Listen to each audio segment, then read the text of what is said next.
get to answer the same question. You'll have 2 minutes to answer, or if you need maybe 3, kind of, I'll will you in for a minute. And then you can have a little debate between yourselves, between the 3 of you, what you feel or don't feel. And when you've got about 2 minutes for that, so since there's 3 of you, that's 45 seconds apiece. So I would hope to talk fast. And I do want to thank those who did come today. Apparently there's this many people that are interested in what's going on in our government in Bighorn County, so thank you very much for caring. And some of the questions I asked will not be specifically Bighorn County, most of them. They'll be kind of, how they will affect Bighorn County in your state offices, how you act in your state office.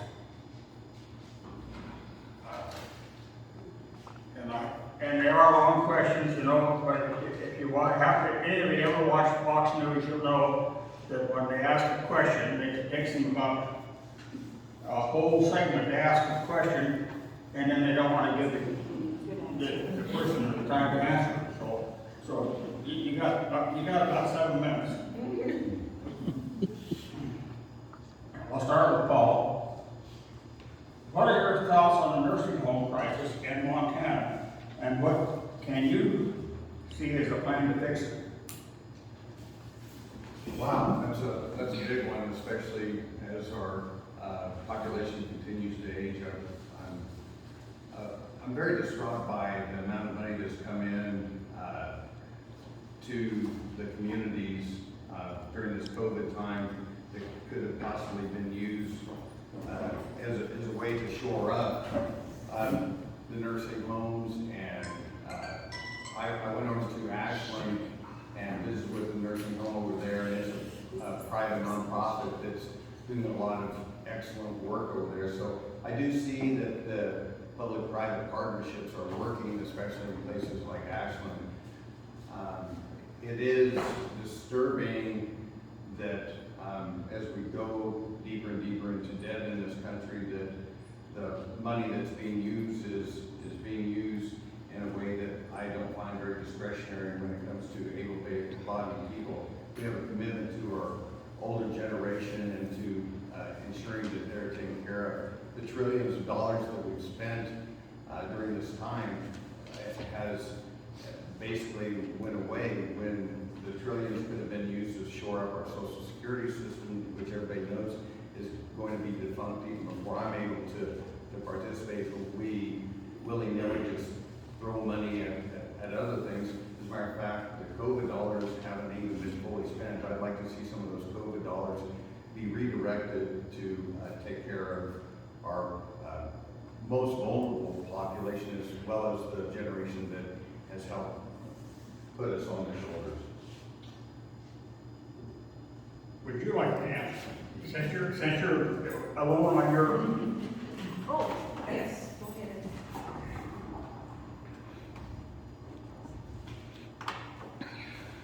It's unfortunate. I received a lot of different calls and such. I've supported the hospital system here in, not only here in Hardin, but the IHS that provides One Health. But the situation with the nursing home is unfortunate, and it could have been avoided. If you really look back at the last legislative session, and that's one thing that you need to do is during the legislative time, you can get on and watch the debate to see what's going on in the hearings. You can provide your input. And the reason why I say that is because there was during 2021, there was a bill issue. This issue was brought forward through the committee, Department of Health and Human Service Committee. There were solutions that were made, and it was just that the state needed to pay its fair share. It had to hike the amount that it puts into the nursing home system. And that bill was defeated. And so as much as, and people came in, they expressed the need for raising the money. It wasn't, at the end of the day, the bill got defeated, was not appropriated. And so now, you know, this past 8 months, we've seen at least six to eight, even ours here, Heritage Acres. My brother stayed there when he needed to be there. And it's something that now, for those families that can't take care of their loved ones, they're going elsewhere, and they're not in the community, which goes against the whole idea of being in the community so that you can be close to family in the sunset years. And so CMS, Medicare, Medicaid provides its portion, but the state also provides, and the state refused to do that this time, the legislature, I should say. So that's why we're in this situation right now. So I'm sure that as people go before the legislature, hopefully they'll change, you know, they'll change their tune. I voted for it, but we got defeated. Okay. Whiteman. I have to say that just to get a little humor for you. Yeah, we talked about this before. I would, you know, I strongly agree with what Representative Peregoy said, because as you see all across, not only in Montana, but all across the nation, you see nursing homes are at a disadvantage because they struggle with staffing, they struggle with finances, mainly finances. And this isn't something that should have took place. You know, what the solution is to rectify it, I'm not sure, but you have a state governor that you can send your comments to see where we can find that state money to help our elders, because you know the heritage that he's talking about, a lot of our Native Americans utilize it, and it's funded through private donors, and that's what keeps it going.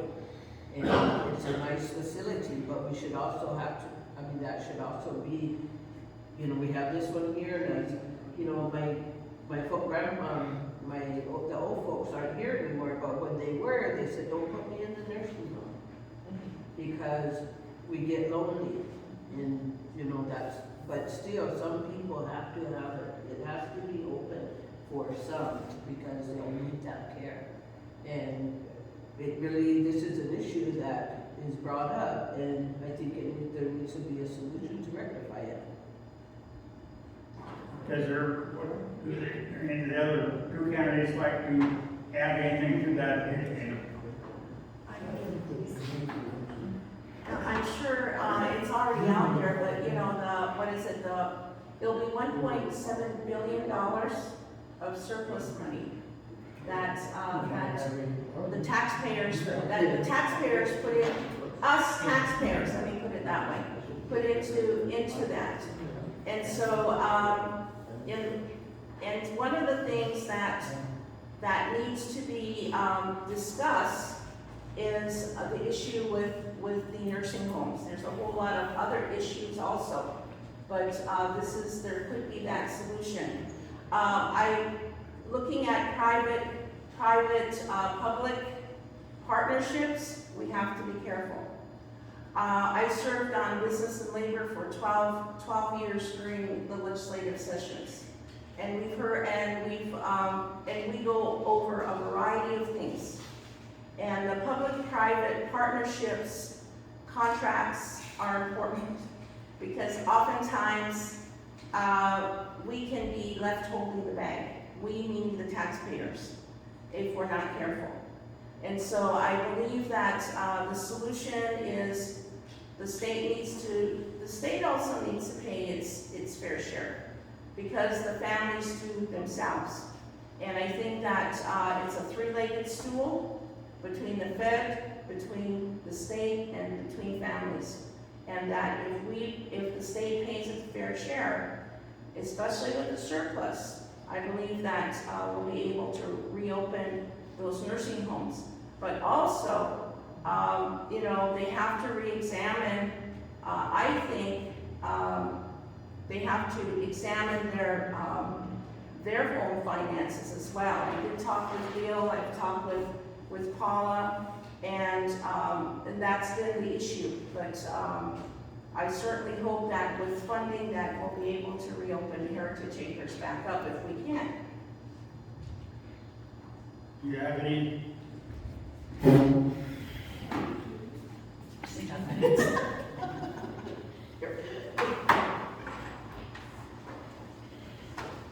So, last I read, there's over $200 billion of unused COVID dollars that are out there. And communities, states are all looking at different ways that they can justify using those dollars. Those dollars, if they're not used, you know, there's a lot of, as I said in some of these meetings in local communities, there's definite guidelines for these dollars. And that's why I think that if they've already been budgeted for, they're unexpended, the opportunity to protect our most vulnerable would be justifiable as in any other time. And I think that if we were able to petition, the powers that be, that we could utilize those dollars and not put the burden further down. I don't understand why we have this surplus setting out there that we've already accounted for, and now we're sitting here watching elderly people being discharged from homes, and I don't know where they're going. I'm assuming they're back with their families, but it is definitely something I have a heart for. My grandmother was an LPN that she raised a family of 22 of us on an LPN salary. She ended up retiring at the nursing home, and within 3 months of retirement, she was back in it. So nursing homes are something that's very near and dear to my heart.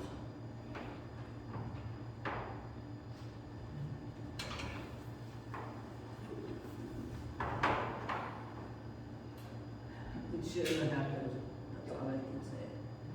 You know, it shouldn't have happened, and, we have our elders, our ancestors, our wisdom keepers. They're the ones that teach us who we are today.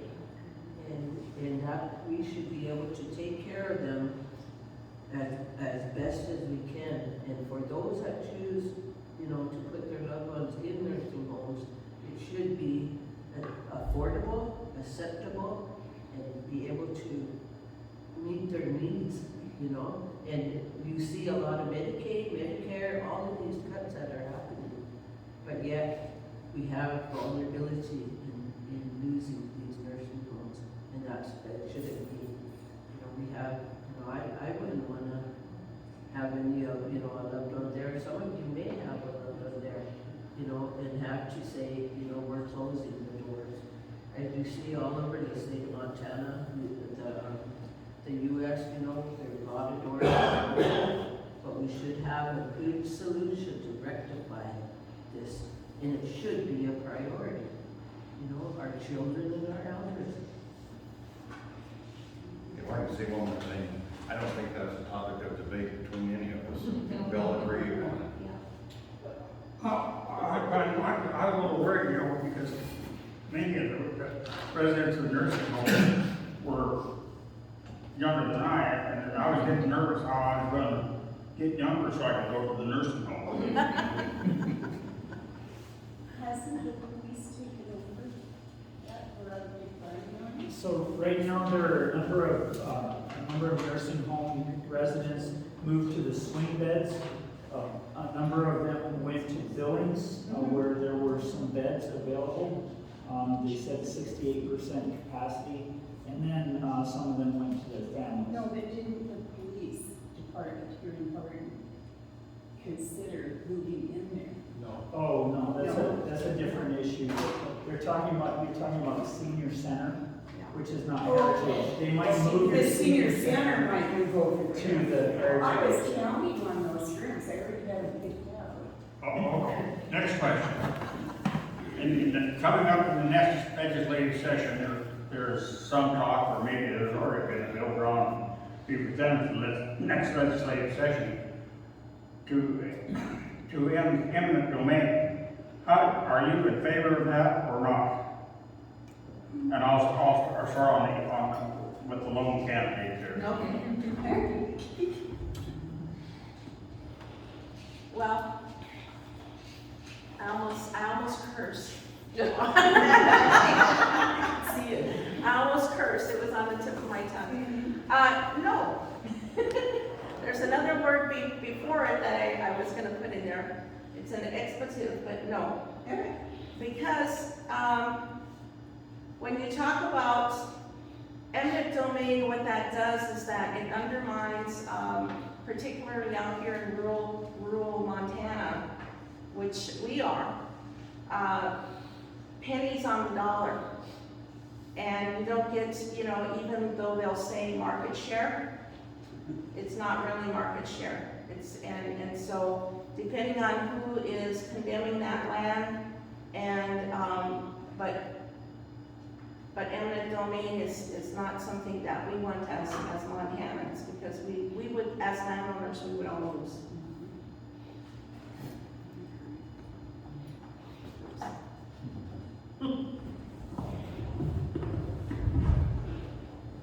I strongly agree with her explicit comment. No. There should never be anyone else to come in and take our land, because once someone takes over the land in Montana, we may not own it anymore. We might not be able to use it, because I am a landowner, and I wouldn't want somebody to come and take over our land. No. I think when it comes to the subject of eminent domain was something that was necessary in the past as this country was growing, developing, becoming part of the Industrial Revolution.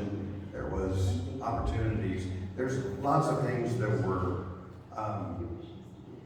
part of our history that the time for them was justifiable, but many of those things sunset.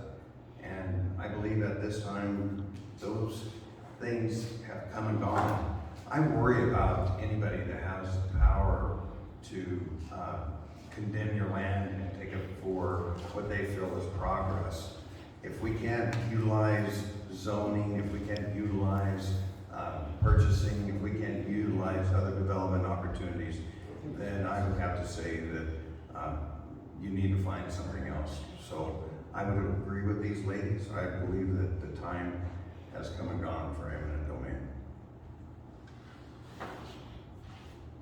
I'm gonna have to ask our questions, because you guys are all the way past the test. Those are all hard questions. Yeah. Controversial questions. Yeah. I'm gonna ask a question that some of you will be more concerned with than others, or maybe won't, I don't know. Yeah, at the present time, there is a movement to have mandated, I better read my question so I don't get myself in trouble. Mandated mental evaluations of our students. And the reason they're mandatory is because if you can opt out of them, but you have to opt out, otherwise you're in. And how do you feel about that with our students in our local schools? And I'll start with Paul, since he's always bringing up the tail.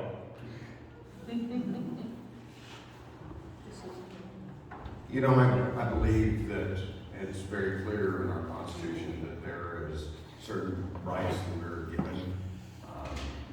When we begin to violate those rights, and I believe that mandating anybody to do anything when it comes to their mental, spiritual, or physical self violates those rights that we're given.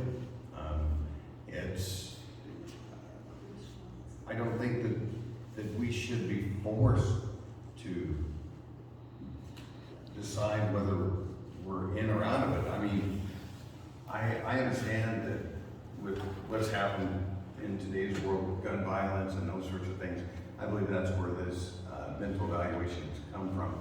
But I believe that we are each other's keepers, and we should, when we see something that is going wrong, that we should speak up, that we should become involved. I'm involved with, and have been involved with kids ever since I've been here. I came here for 3 months, 25 years, 2 kids and a mortgage later, I'm still here. And I love working with kids. And if you really are in tune with the kids, you can see when they're down, when they're having problems, when there's an issue that needs to be resolved. If you're not aren't, then you're probably in the wrong occupation. In my case, it's coaching. So no, I don't agree with that at all.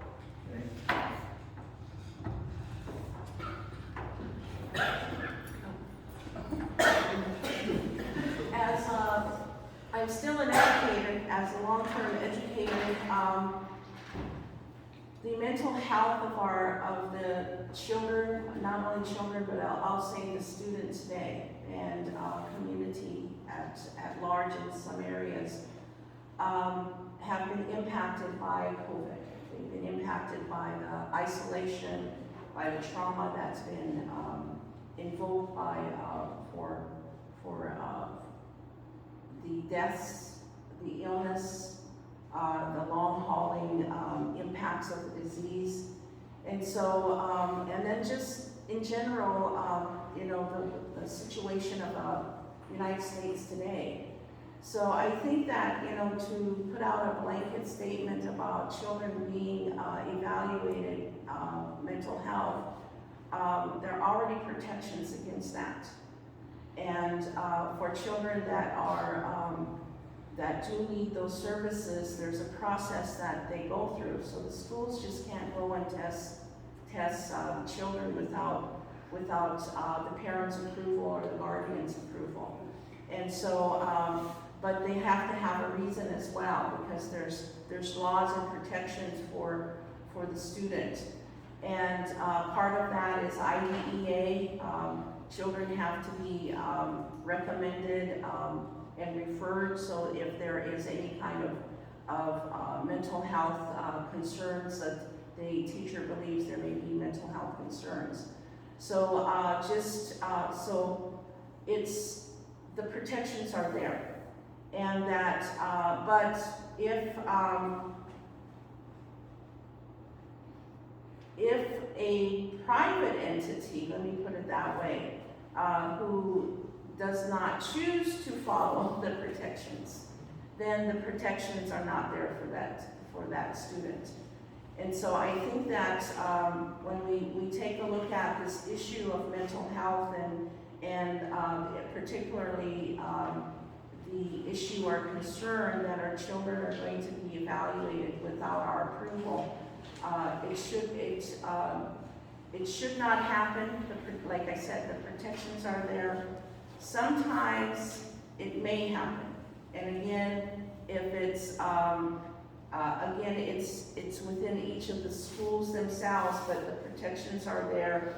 One of the things that I've always taught and also advocated for within the education community is that we have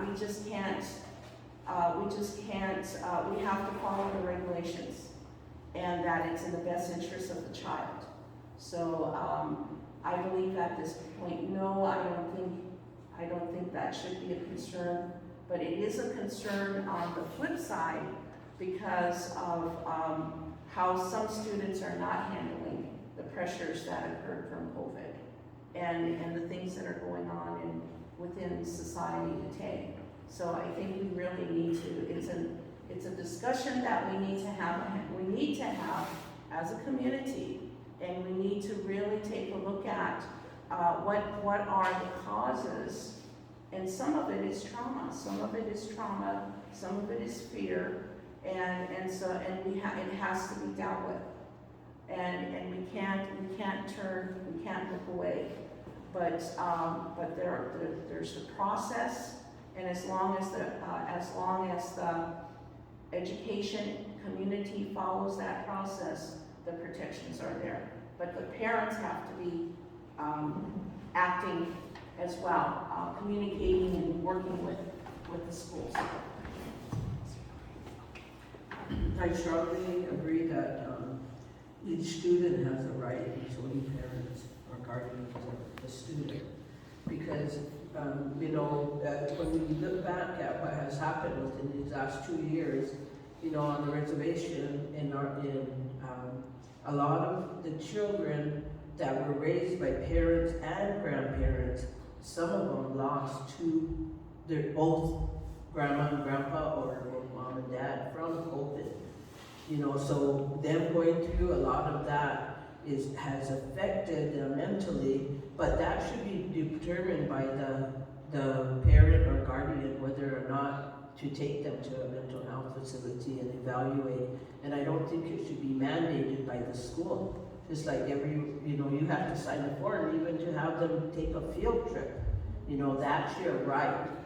If you want them to or not, you sign the form for it. And that's the same way with mental health, because we do see a lot. You see all across the nation, you see these suicides and these school shootings that are going on. Just like here in Harden, they had a gun taken to school, and the teacher was involved and whatever the deal was. But all of this, mental health is an issue that we really have to put, just like nursing homes, move up in a priority.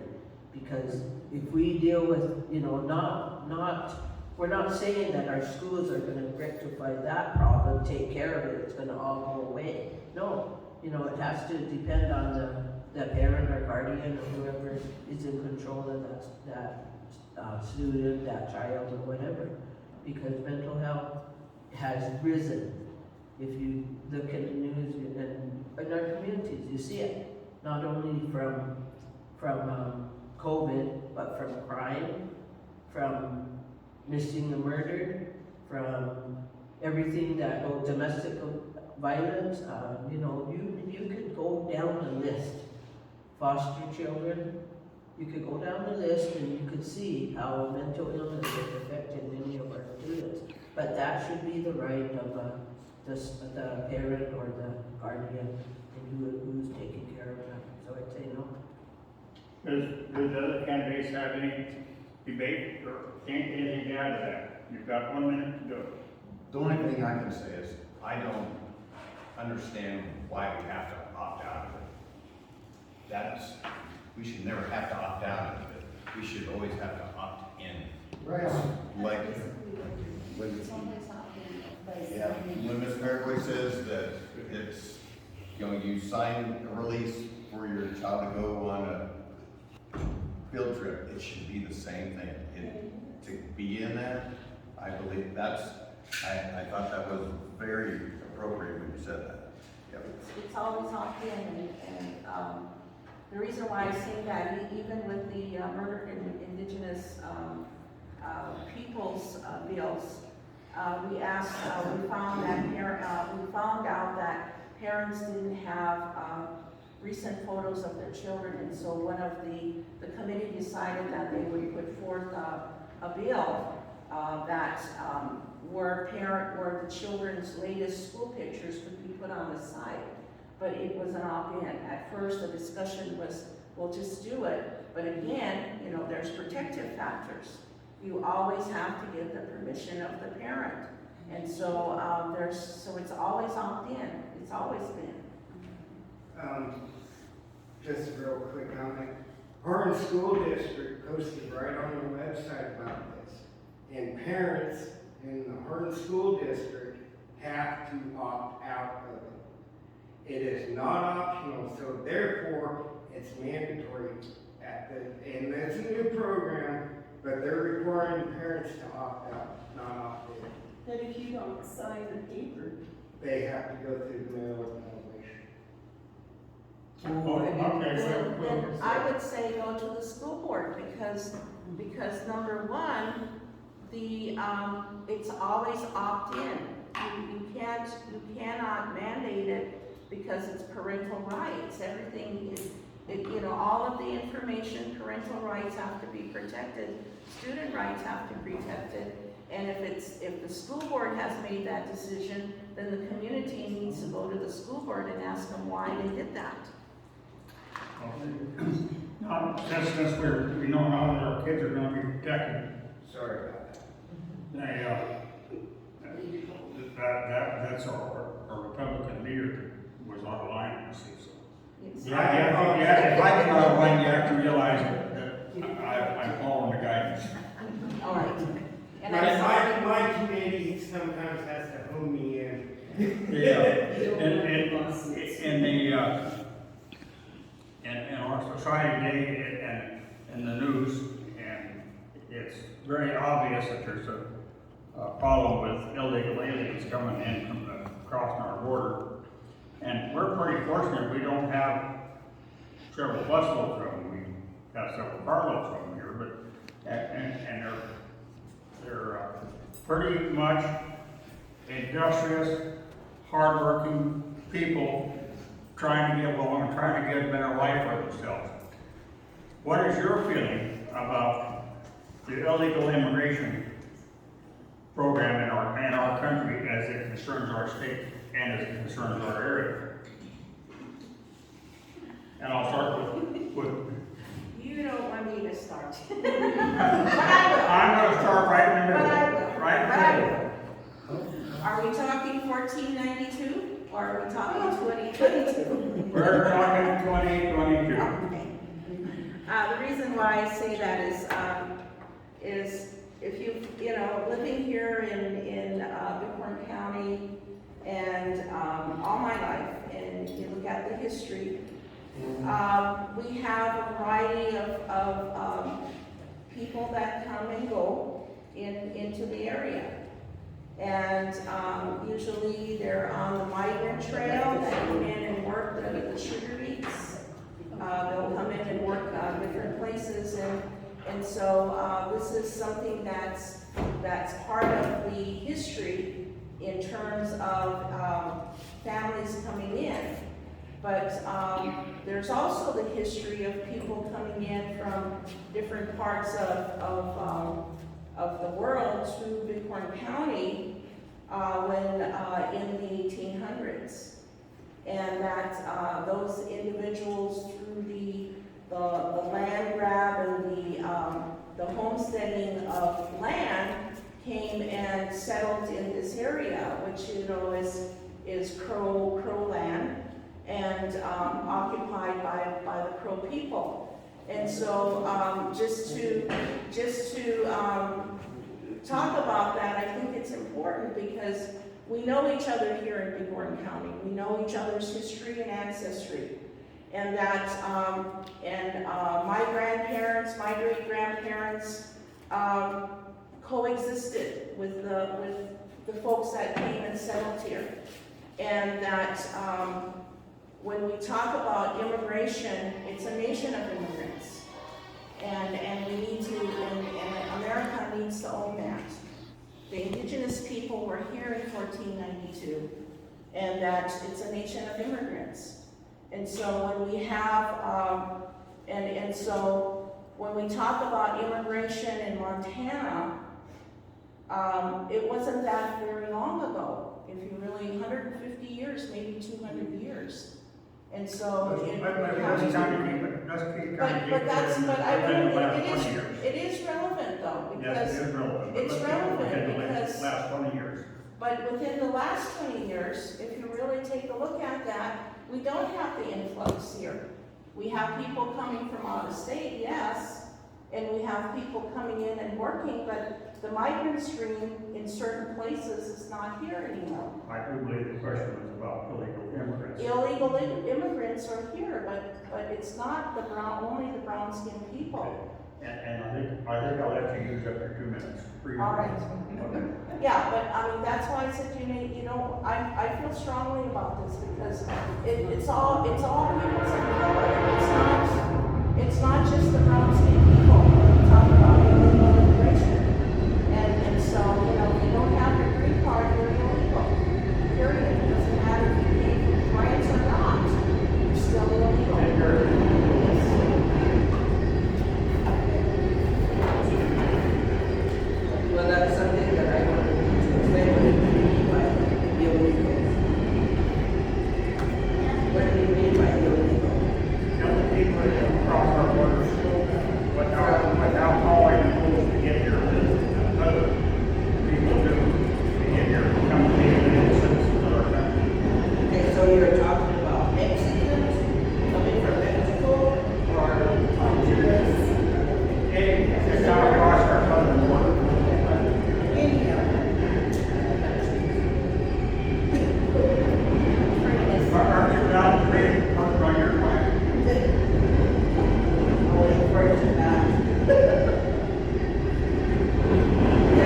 they could be from anywhere.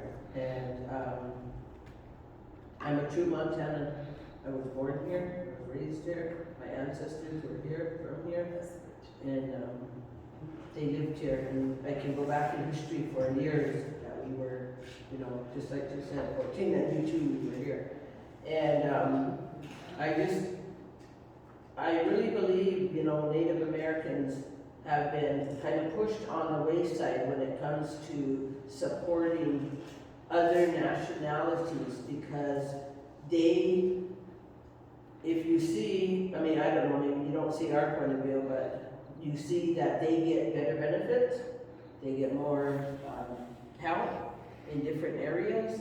There's, they apply for assistance, they get assistance, and so there's a lot of things that we could really debate on that, you know, because I see it, and but as far as anyone coming into the state of Montana or the United States should have they should apply just like anybody else to be legal. You know, we see them taking our jobs. You look everywhere, and you go to the grocery store, go to the shopping places, go around, and you see a lot of these illegals that are taking our jobs. And then Montana cries because of the unemployment rate that's out there. But yet, there's outsiders that come and take the jobs that Montanans should be filling.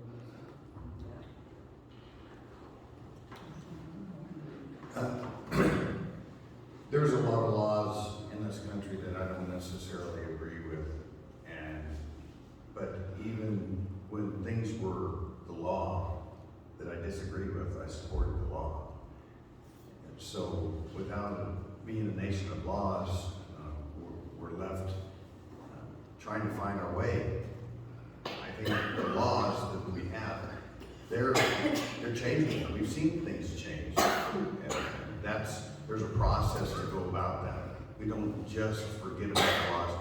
In this case, when it comes to the illegals, my heart goes out to many of the illegals that make that journey expecting a better life.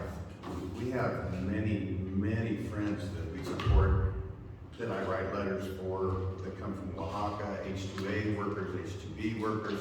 And what I really like about these visas that these guys get is there's protections for them. You get certain quality of life when you come here. When you're working for somebody in agriculture, you get certain housing, you get paid a certain amount. There's things that the laws are there to protect those people who want to come here. I believe that our immigration system needs to work over. We just spent billions of dollars to authorize 87,000 new IRS agents.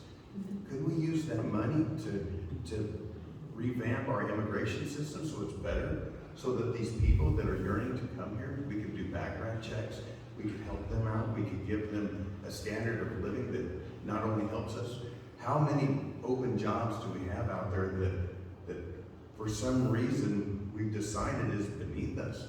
I started off working, when I started college, I worked at a McDonald's and a Wendy's. I was the first person ever in my family ever to go to college. I wasn't gonna stay at Wendy's and McDonald's, it was gonna be a stepping stone in my life. I want those people who are hardworking to come here. I want to give them the opportunities. I want to open that door. I mean, there's still a reason that people keep coming here. And I do believe that our laws need to change to reflect that. Is there any debate on that question?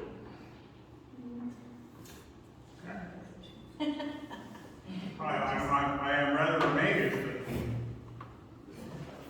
I believe for the three of us, I believe, you know, it's really not a debate, because on one hand,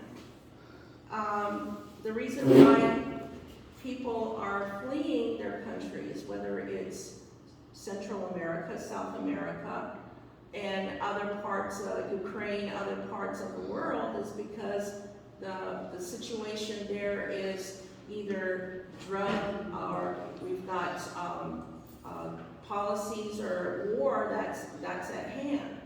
And, I think that, but the bottom line is this, and you know, is on one hand, we do have jobs that are, for whatever reason, are not, I have an idea what the reason is, but we have jobs that people don't want to work at, because, there's this, sometimes, you know, if you really look at California and some of the agricultural areas, it's back-busting work.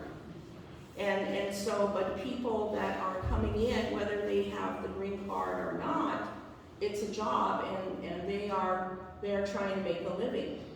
But I think that, the process itself, and we could talk about this all day, but, it's about human life. Okay, it's about human life, sir. It's about human life, and it's about quality of life.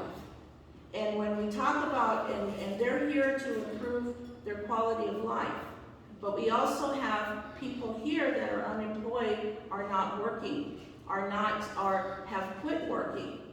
And so where's the opportunity for them as well? And I think that it's a discussion, it's a bigger discussion that has to happen. And that it's a social, political, economic problem. So you're for letting in Illegal immigration, there's a reason for it, but putting up a wall is not one, I think that and the throwing whole- them back now is not one. You all agree that, you know, immigration, that people are coming from other countries, and we do feel bad for their lifestyle. Yes. America is the greatest country in the world, and who doesn't want to come here for their lifestyle? But I think, Next question. well, I just want to say, I would like to hear what they have to say about the fact that the way people are coming in right now, with us not having a wall, so to speak, you know, just a place where they can enter in, ports of entry, the drugs that are coming through, the people who are not the good guys who are coming in.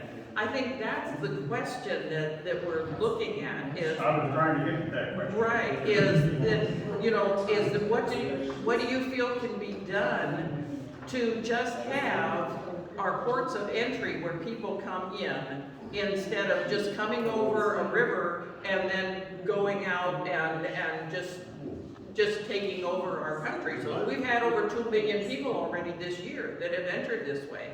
Do you think that this is okay, or does this need to stop, the way that people are coming into the country? Thank you. I have a comment.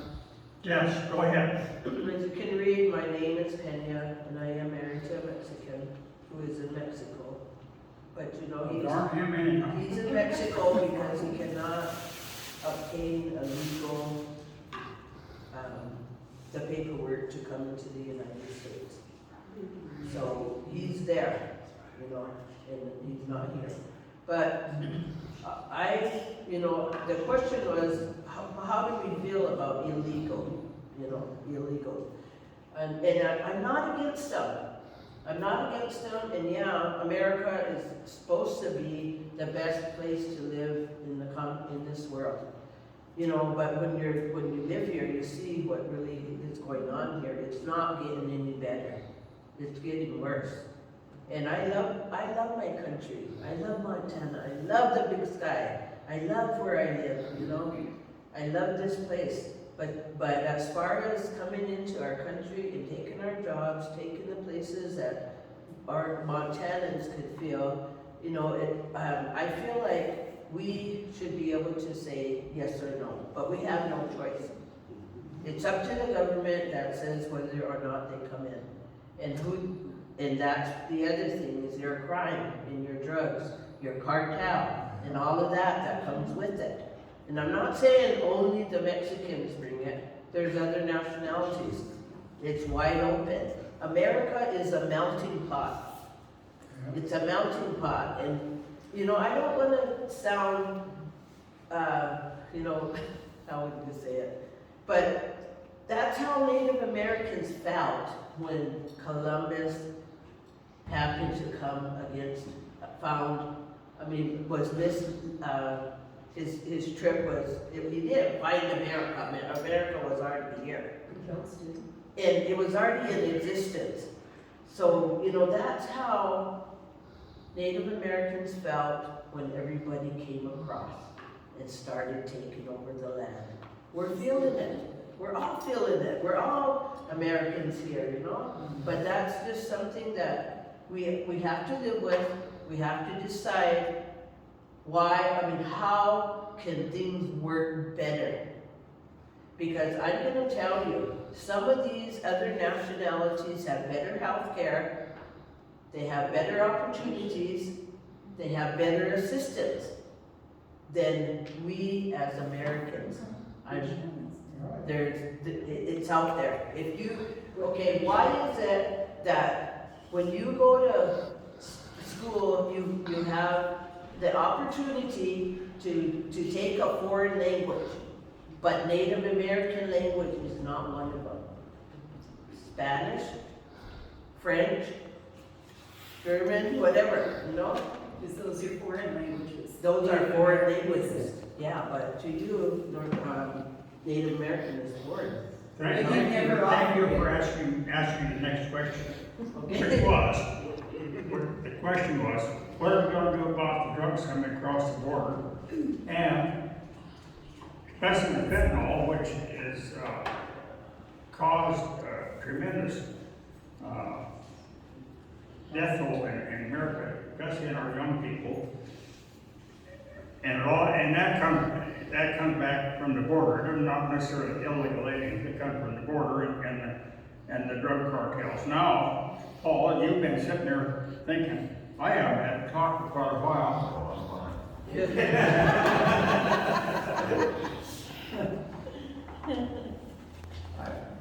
When it comes to the fentanyl situation, I've been learning a lot about it. And the epidemic, we did come out of COVID, but now we've got a new pandemic, and it's killing just as many people every day as COVID is. And we threw trillions of dollars at COVID, and we're not. This is as much of an emergency, especially to the kids, I have a daughter that has clinical depression, and she takes certain prescription drugs. And what I'm learning is in college, a lot of these kids take these prescription drugs, and if they run out of their prescription, they go and they get it from somebody on the street.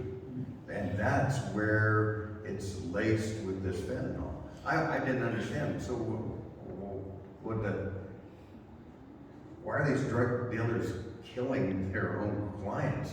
It seems strange to me, but it seems like it's an emergency that we have to take seriously. And I don't really hear any of the lawmakers doing anything about it. It is streaming across the southern border. And that's where getting control over what's happening down there,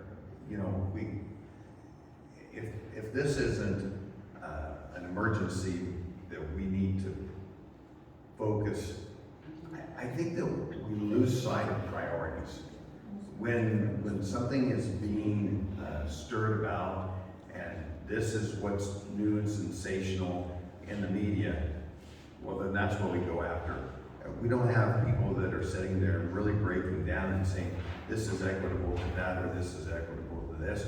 But I do think that we have to protect our kids, and fentanyl is what's killing our kids right now.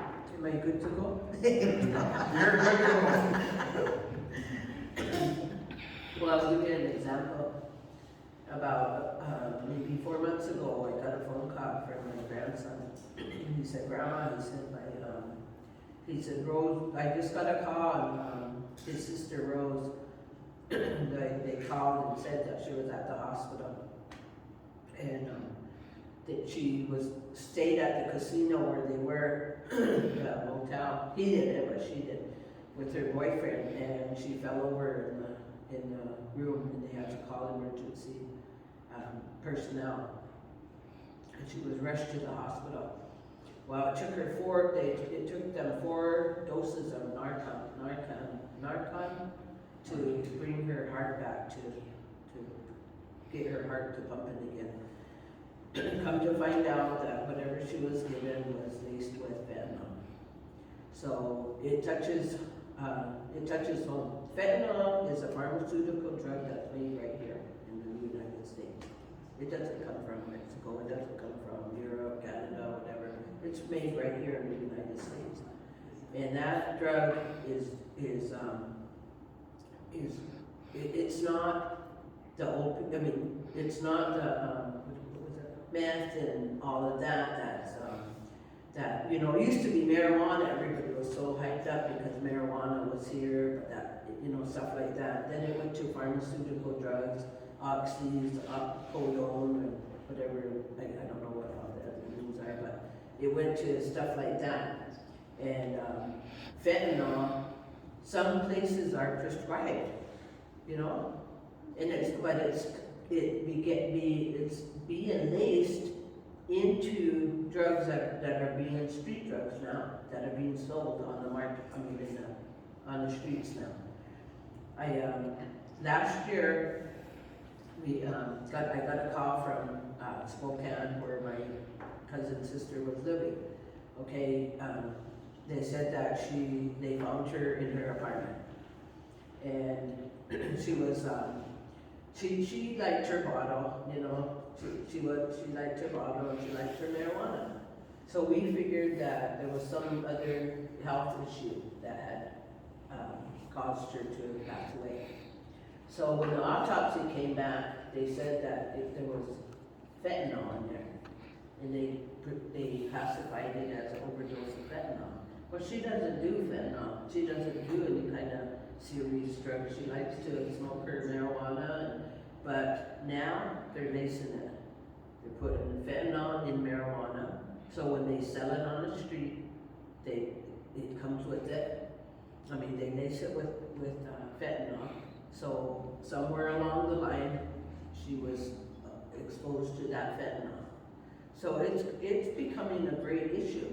And as far as keeping these illegal drugs out of the United States, I strongly agree that, just like us, when I was tribal president, we don't have jurisdiction over 212. Although it runs through the Crow Reservation and the Northern Cheyenne Reservation.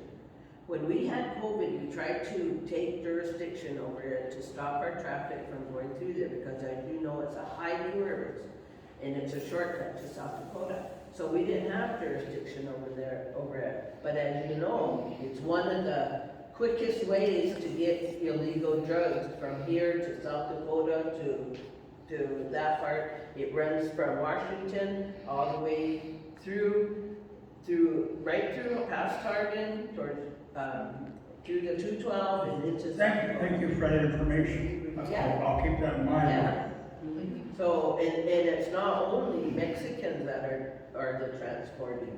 As you see all over the news, when there's pounds of marijuana, pounds of cocaine, pounds of, all of these illicit drugs, it's all nationalities that are getting caught, but it's the dumb ones that are transporting it. Those are the ones that need to be stopped. And the ones that are getting the money off of it are the ones sitting back while all the guinea pigs are transporting and doing the job on the ground. You're getting pretty passionate here. I better move on. That's the topic.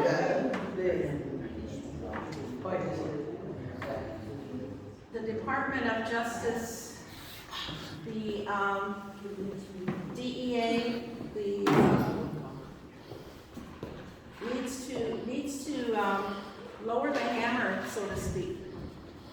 It's not happening, and the reason why I say that is that several years back, before fentanyl was the issue, meth was an issue that came into this community, and we asked, and with the crime, various types of crime, And so we meaning, as concerned citizens, we, with the pro-legislature and myself as a legislator and community people, we asked the Department of Justice, we asked the FBI, we asked the DEA, we asked the area officers to come in. And we had folks that did come in, and we had a big discussion, a day-long discussion. And at the end of the day, we didn't get any help. We didn't get any help from the FBI. The DEA was like, oh, you know, people, so you guess what they did? Instead of trying to find the drug dealer, instead of trying to find the people that are trafficking all this stuff, they tapped my phone as a concerned citizen. And I'm frustrated with this system right now. And so a year ago in June, I was invited to speak before the task force, and the assistant U.S. Attorney General was was also asked to speak. And we had breakfast. They provided breakfast. He was there. I sat by him, and we chit-chatted, and then the issue of not only trafficking, murdered and missing indigenous, but also the issue of drugs came about. And I told him, I said, it's time that we start rounding up those people that are selling, but we also need to get to the crux of the problem, which are the people that are bringing in the drugs. The ones that Representative Pena was talking about. They're the ones that are out there manipulating, and they have people that are bringing it in. And we need to go after those individuals as well, and also the folks that are selling, and the folks that are carrying this stuff to our kids, to the community. But if you really, and I've been watching, if you look at the kind of sentencing that happens to those individuals, it's very lax. I told the U.S. Attorney General, if somebody dies, they kill them. They need to go to prison, and they need to stay there. That's how I feel. That's my opinion. Because we have to be hard on them. We can't say, oh, and give them a slap on the hand, because they will come back. And they're going to come back full force. But Thank you for that, because I don't know how I got to be a Republican when I keep hearing all these Democrat things. So like, the next thing we have, you know, as we're all aware here, that this area has been very dependent on coal for years and years, since I don't know when. Anyway, and now the big push is going to be for electric cars. And one of the questions that we have is, what are we going to, how are we going to charge our car when you, just recently, part of the fact right this morning I saw the news where people were lined up for hours to charge their car, a lot worse than they ever had lined up to get gas. And I do know there is a charging station down at Custer where people sometimes will be there 6, 7, or 8 hours charging their car. It's good for business for the Custer bar, but it's not too good for the person driving the car if they want to get somewhere quicker. What is your opinion? How are we going to adjust our economy and henceforth our lifestyle in Bighorn County when we have to, when Paul has to have an electric tractor, you have to have an electric car, you have to have an electric car, and I get to stay home because I can't ride a bike. And so, what is your opinion on what we're going to do? What can we do in the state of Montana to alleviate that problem, like maybe even eliminate electric cars? And I don't care who starts. Okay, I'll start, because I just got over the Transportation Interim Committee, and that's our top topic, was electric cars. So we had a really big discussion on that, and there is a bill that's getting sent, and we had to do some fees. It's not going away. our electric cars aren't going away. They're here and they're here to stay, and you know, there's even a, I think it's a semi that's an electric semi tractor. Yeah, there's buses that are, and it's not going away, so on the interim committee, there's a bill that's gonna be presented in the next legislative session pertaining to that, and we worked tirelessly on that, because for us, we're more country folks in this area, we're more rural, but on the western side, you know, they're full of charging stations. You don't see many on this side, but there's a fee scale that is, you know, for charging fee, for sales tax, for, you know, all, for taxing them and all of that we have to come up with. I don't have my figures, they're on the car, if you want to see them, I can share them with you. But, yeah, they're here to stay. And I don't really agree with them, but they're getting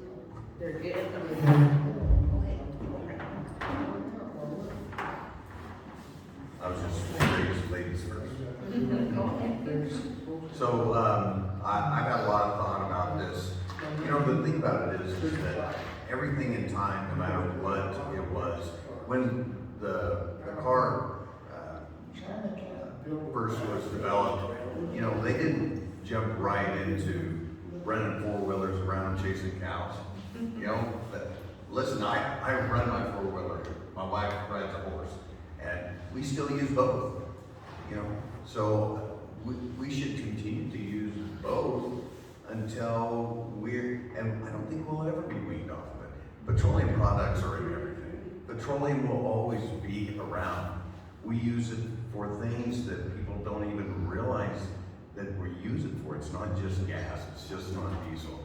But I also agree that I have drilled 4 different wells up on the Pine Ridge, and if it wasn't for solar, I wouldn't be getting water to the cows right now. I mean, I think we should use all the above. I spent 6 years under the water on a submarine with a nuclear power plant sitting right behind my head. Now, you may or may not agree or disagree that it did something to me, but the point is that we use all sorts of power.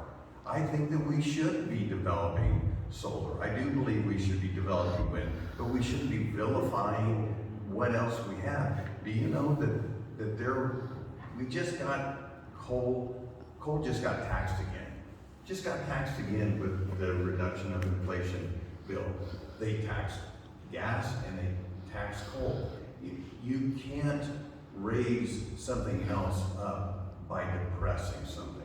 It has to be natural.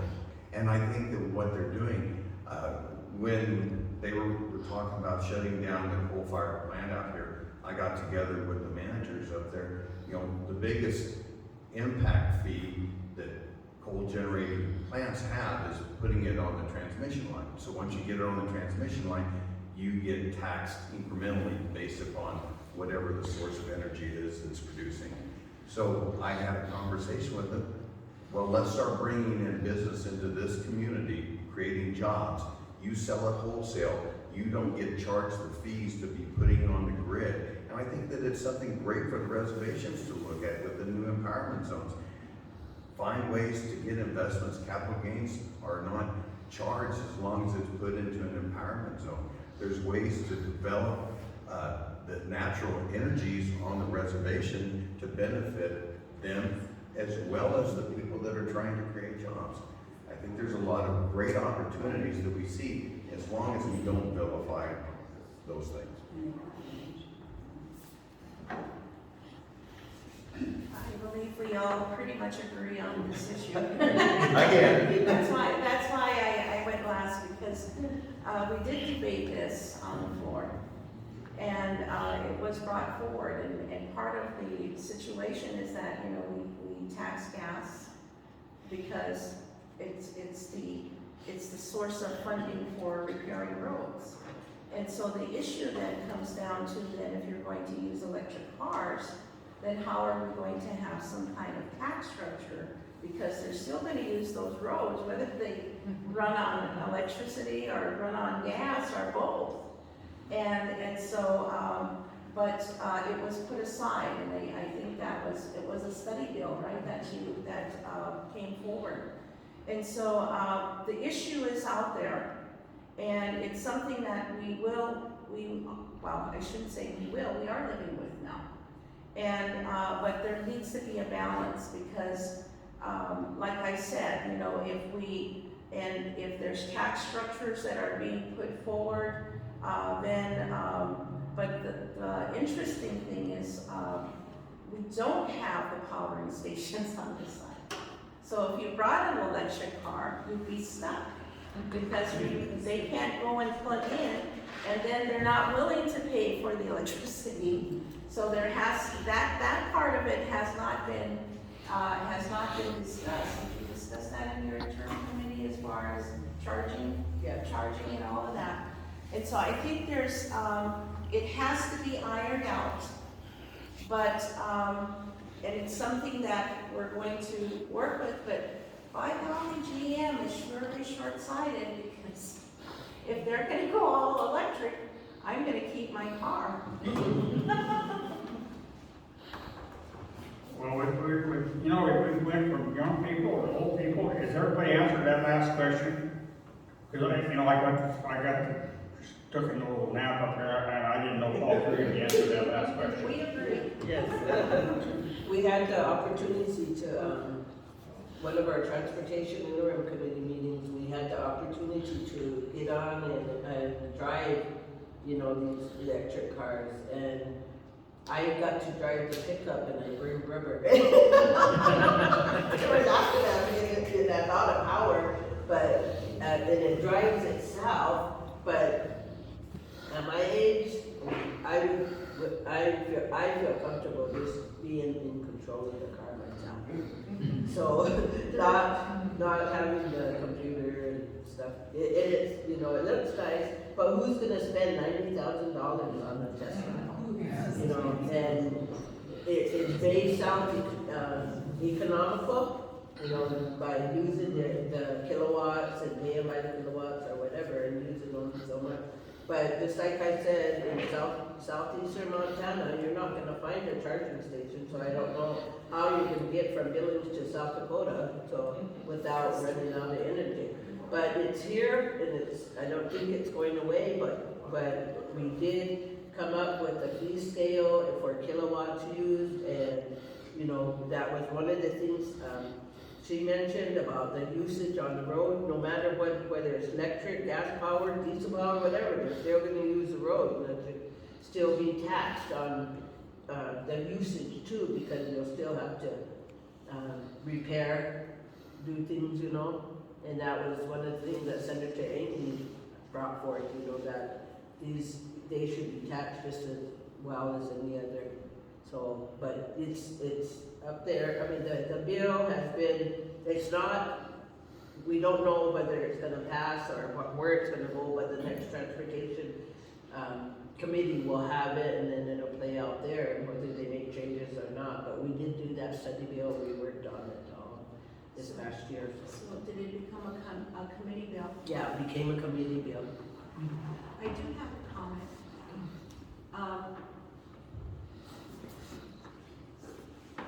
The infrastructure, for the electrical infrastructure, Paul had mentioned, you know, being able to get on the transmission lines and such, and I did sit on the energy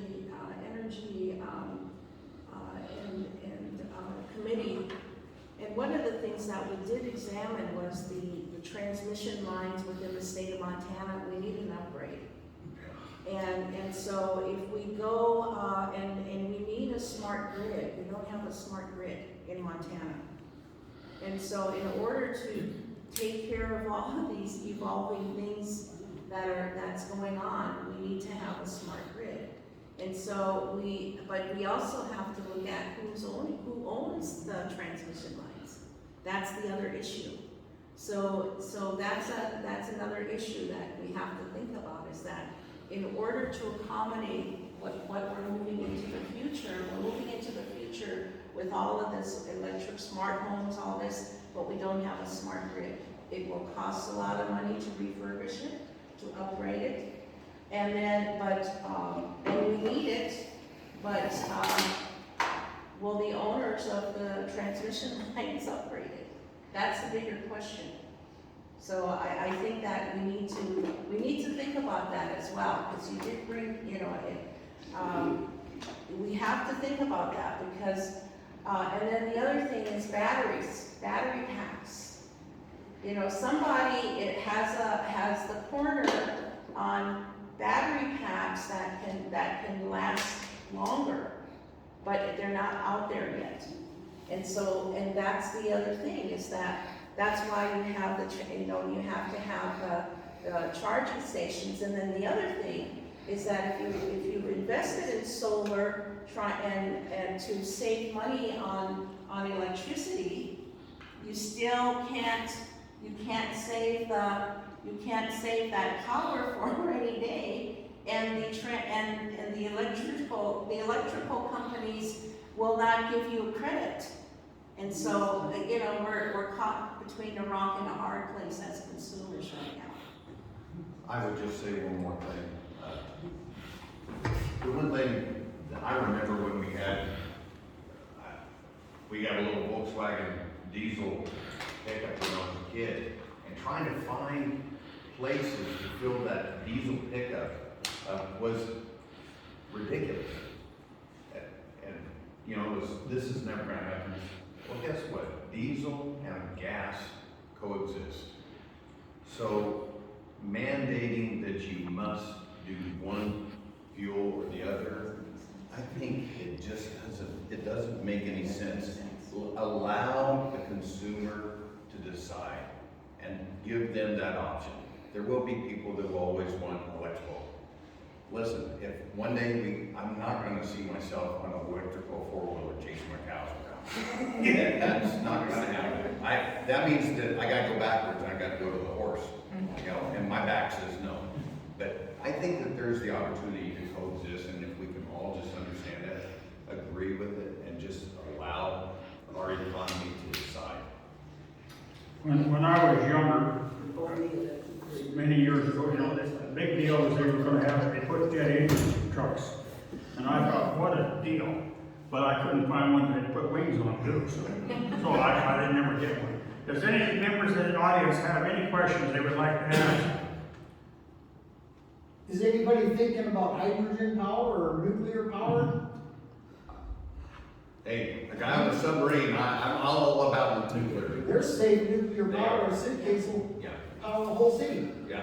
Tesla invented electricity that you just plug it into the ground itself. Let's get rid of those idiots in the White House and bring out some of those patents and get this shit rolling where we got free electricity and lots of nuclear power without the dangers. Sounds good. Nuclear is safe, clean, it doesn't emit carbons, it's, I was part of the construction of the one in Clinton, nuclear power plant in Clinton, Illinois. I've been to the Idaho propulsion laboratories. If you turn a bolt, you gotta sign it in triplicate. Our safety systems in the Nuclear Regulatory Commission are above and beyond. It's not like what happened in Russia. I saw some of those guys that were on Typhoon classes, that their safety was. Here, I think, I'm for all the above. Right on. Me too. Jason? Yeah, Biden's administration announced about a month ago to speed up the removal of our hydroelectric dams, mainly targeting the poor on the Snake River here in Montana at the end of it. Considering that, when you consider all of our energy needs, right? Hydroelectric has been proven to be the most reliable, most eco-friendly, and produce the most resources from irrigation water to food supply to everything.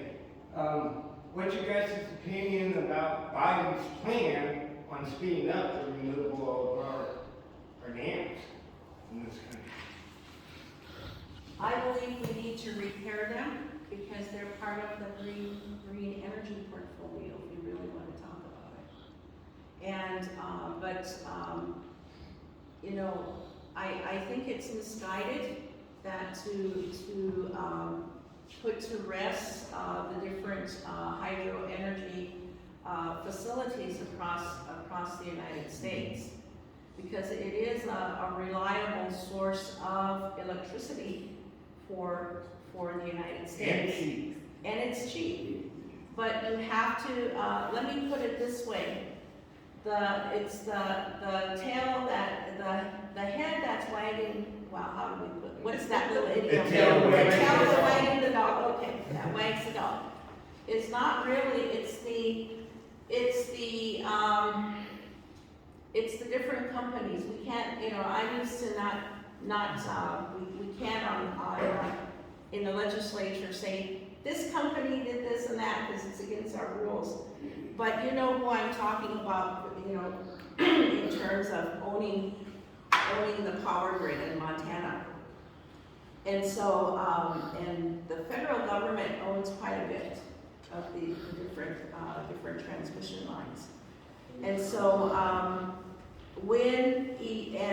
and then we have power companies that also trying to monopolize. And I think that's the issue, is that when we talk about, excuse me, when we look at green portfolio, it's misguided to set aside water, hydroelectric power. There is talk about, sir, in terms of the nuclear power, but we can't relax the regulations, otherwise we'll have a disaster on our hands. And that's there. But we have all these hydro dams. And yes, wind is out there as well. But wind is not as the reverse of water. Water, you know, it keeps churning as long as you have the water. And so I think that let the people that know what they're doing to make those decisions, but it's not necessarily the politicians that will tell you that. Because sometimes, you know, they're trying to please people, but at the end of the day, you know, it is part of the green portfolio. It's part, and it shouldn't be done away with. That's my opinion. I would say that, especially that, just because it was actually the dam that brought me here, there's a lot of opportunity in hydroelectric that is not being utilized. One of the things that we worked on looking at, it's called Hardin Bench Irrigation Project, another 60,000 acres that runs through the Crow Reservation that would be put into irrigation. It was written up by the Bureau of Reclamation back in the 1960s, prior to the building of the dam, and there's still water rights that are reserved for those things. And one of the things that we looked at, which was kind of unique and telling, is we utilize more power in the summer than we do at other times. Well, when are we run irrigation? We'll run irrigation during the summer months, right? So the drop from the dam to where this irrigation project would be, if it was piped, could run, they figured micro hydro turbines could generate more than 600 homes, their own power. And that's just by using the power as it's already there. It gives great opportunity, great revenue source to the Crow tribe. It has more development with each pivot that goes on. It creates another job. It creates more opportunity for pulse crop development off the railway. It would make Bighorn County even more profitable. I think instead of looking at ways to tear down things, I think that we should continue to look at things. How can we optimize what we already have? Sometimes I have a whole pile of poop, and it's just a pile of poop, but man, if I put seeds in it, it's worth something so much more. I just think that we get on these kicks about just doing away with things, and I agree with you too, that it's sustainable. Yeah, we need sustainability. You mentioned battery packs. One of the technologies that you can very simply use, if you have the water, is to pump water back into a reservoir. Like right now, Lake Mead is super low. You put that water back into the reservoir by pumping it to a higher level, then you can use it when you need it. So wind and solar, you've got a great big battery in those reservoirs, if you would use it, but they're not using it. Yeah, but, you know, and I agree, I think that somebody had invented something, they patented it, but I think they're sitting on it, to be honest with you, because, you know, it's, right now, there's a push for, you know, solar, there's all these different pushes for sustainability. And the drought certainly has shown us that. You know, there was talk about the Mississippi River being rerouted to the Colorado, so it could go to Nevada and to California. And I said, that's a disaster waiting to happen, because there's all that water rights and all of those people that utilize the Mississippi River. And it was like, you know, but that's a prime example that there's short-sighted thinking and not long-term thinking. And at the end of the day, it's sustainability, because we need to be able to sustain ourselves, whether it's the economy, living, all of this, it's important. And without it, and without good common sense, we're just running around looking at different things because it's popular. All right. Do we have any other questions? I'll ask. I have one part. Oh, Look okay, like sorry. yeah, the sun is in rise. And This is kind of an impossible situation for you, but trying to keep to our 2 or 3 minute answers. With the Supreme Court putting abortion rights and laws back to the states, I'm sure this is something that will be discussed in this coming legislature. What is your feeling on what should be or should not be in Montana's law for abortion? well, I'll answer the question. I'll go first because it's constitutionally,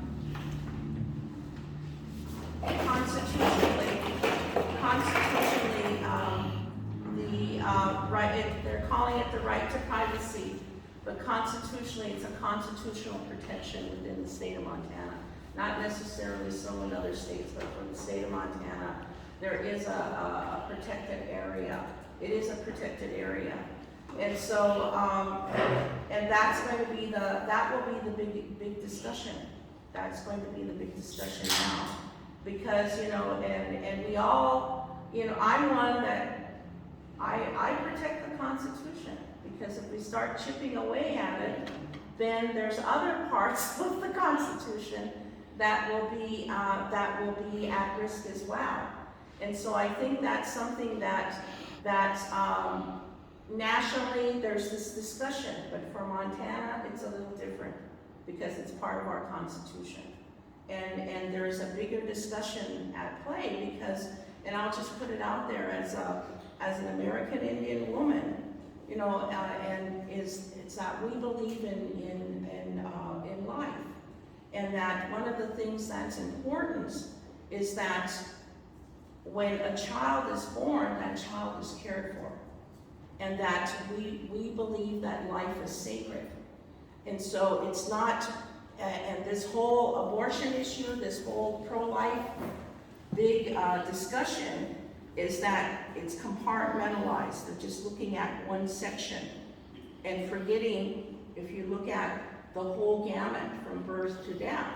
And so, and particularly with children that are, you know, we just had a big discussion earlier about protecting our children. But not only protecting our children, but making sure that our children have a good quality of life. So it's not so much about, I believe, that if we're gonna make this an issue, then we have to be able to take care of the children. And that's something that is always overlooked. there's a hiccup, they don't wanna talk, they meaning some of the people that are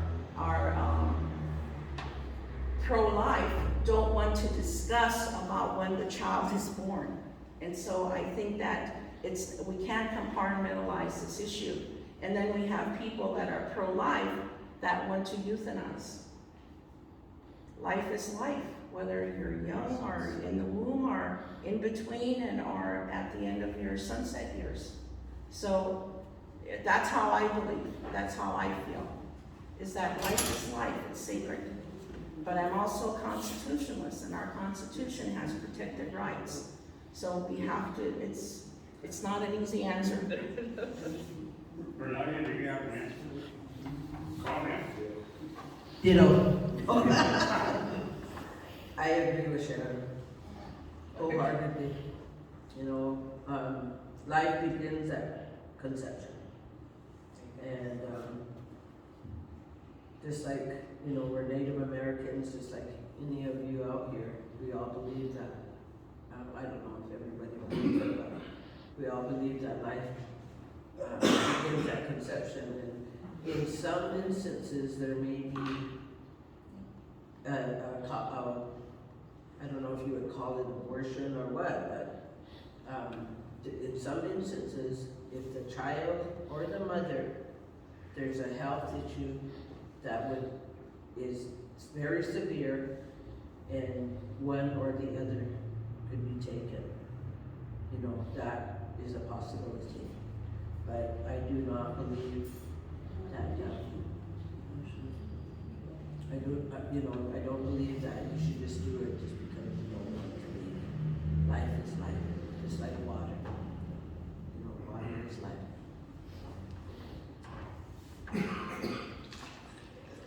Not a bigger issue have I had more time, more meditation on than this issue. I've always believed that in states' rights, and that's why I believe that this decision should go down to the states individually. My whole life I've been pro-life, and it came when the actual thought of having to make a decision on what a bill would look like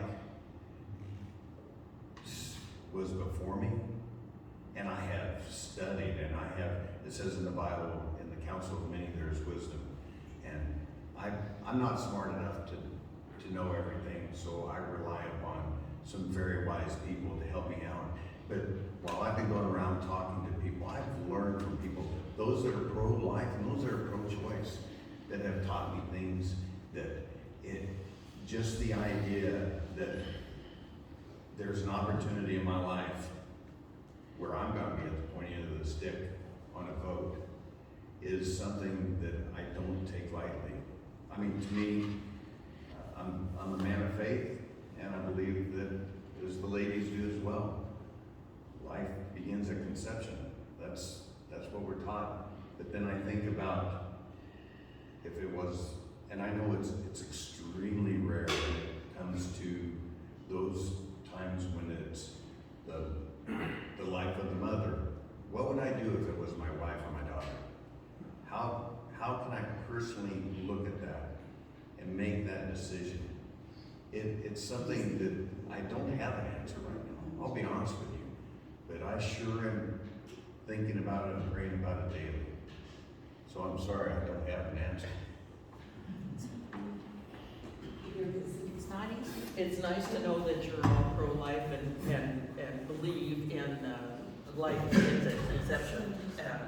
So it'll be very interesting to see how our legislature handles this, because this is going to be a big decision, and I'm sure some of you are going to have to, in all bills, you do a little compromising and negotiating and whatnot. So I'm sure it'll be interesting to see the pro-choice legislatures and the pro-life legislators and how they will come up with a bill that says this is how Montana is going to believe and handle things. I wish you well. Do we have any more questions? see a hand up over there, or? Yeah, I got a question, it's about education and parenting skills. I think we're lacking in that area. Parents need to hang on to their kids' hands as they're growing up, and they need to teach them, so that they don't get pregnant. I guess the whole question here, we just, That was one comment. On that question though, what do you feel about in so many different states right now in our country, and especially having an educator here, the teaching of sexual orientations and sexual, what? Gender. Well, not only the gender, but teaching sex to kindergartners and whatnot. And the gender is a big thing too, because we have so many that believe that, you know, if you think you're a boy but you're a girl, you can use any bathroom you want or any locker room that you want. And, you know, this is something that we look at and think, what the heck has happened to our country? But this is going on in many states. And so what are your feelings on teaching at an early age some of these things? Well, health education is there, but age-appropriate education. There is a level of responsibility, sir, that I believe that families today, not all families, I'm not going to throw everybody under the bus either, but I think there's a level of parenting or the TV or, you know, social media is the parenting in some instances. And I think that, so when we talk about sexuality and sex education, back in our day, you know, we received, if you remember, we received sex education in 8th grade or 8th grade. And we had, and it was in our health class. And that was something that occurred and it happened, and it wasn't a whole semester, but we had sex education during that time. And so it's been here in terms of teaching the children about sex education. But by the time they get to 8th grade, they've already been indoctrinated by the TV, by all the stuff that's out there. And so, you know, it's, and I think it's important to, it goes back to parenting, sir, I believe. I believe that, and that as parents, as grandparents, you know, we need to have that interaction with our children.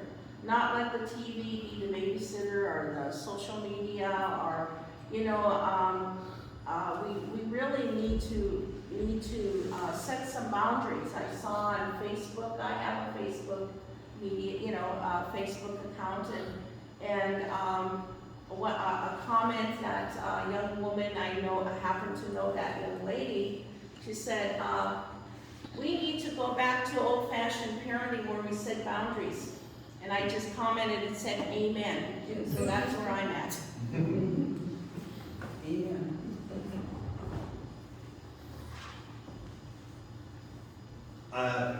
You know, I've seen those same school systems, and they all seem to be in large